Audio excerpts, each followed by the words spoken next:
Fields.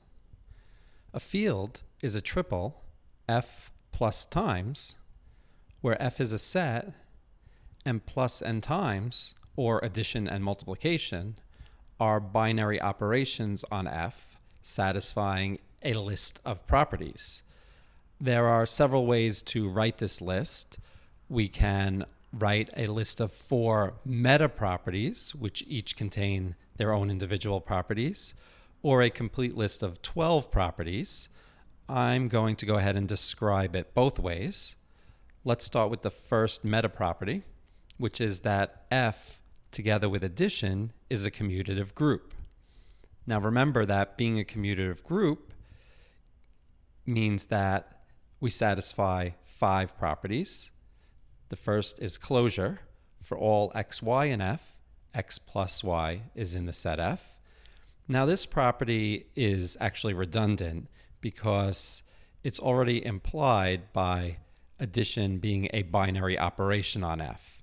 However, many authors still list this property separately anyway. The next one is associativity. For all x, y, and z in the set f, x plus y plus z is equal to x plus y plus z. Commutativity.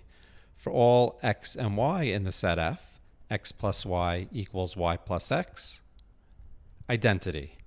There exists an element 0 in the set f, such that for all x in f, 0 plus x and x plus 0 are both equal to x. And inverse. For each x in the set f, there is a y in f, such that x plus y and y plus x are both equal to 0.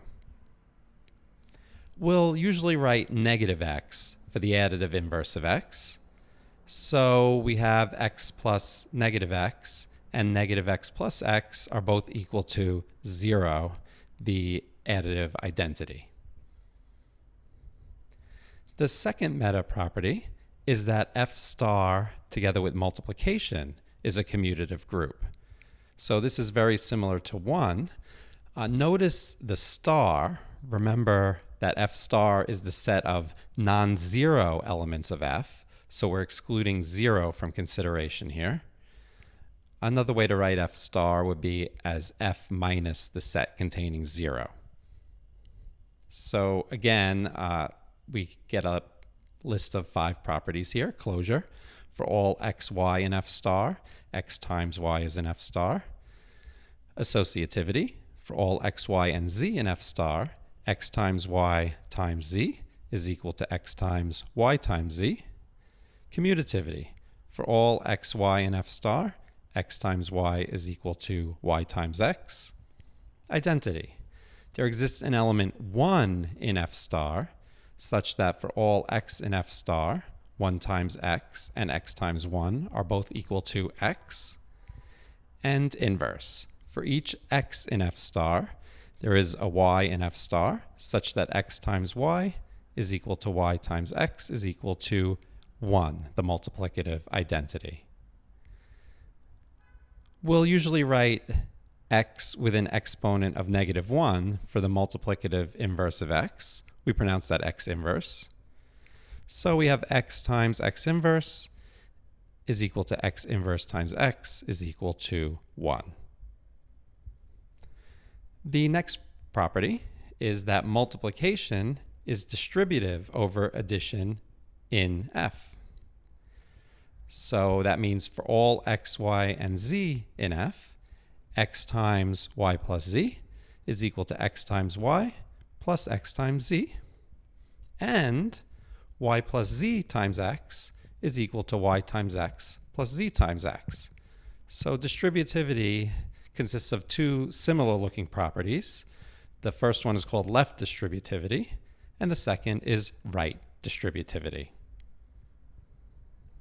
The fourth property is very simple. It's just that 0 and 1 cannot be the same element.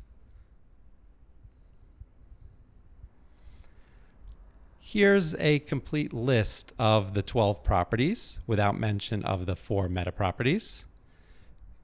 Collectively, this list of properties is called the field axioms. Axioms are statements which we are assuming to be true.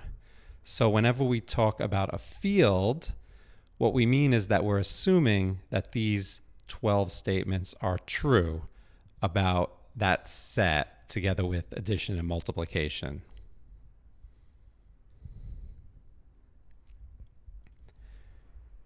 A field that we've seen in the previous lesson is the field of rational numbers together with addition and multiplication. We use that symbol Q there for the set of rational numbers. Now, in the definition of a field, we can actually remove the star from most of these properties, and we have an equivalent definition of a field. So from closure, associativity, commutativity, and identity for multiplication, we can remove the star, but just note that we cannot remove the star from the inverse property. 0 will not have an inverse in a field. Full commutativity without the star allows us to remove right distributivity. Okay, so this is an equivalent definition of a field that looks a little bit simpler. If we eliminate 3 of the axioms, commutativity for multiplication, the inverse property for multiplication, and 0 not being equal to 1, we get a structure called a ring.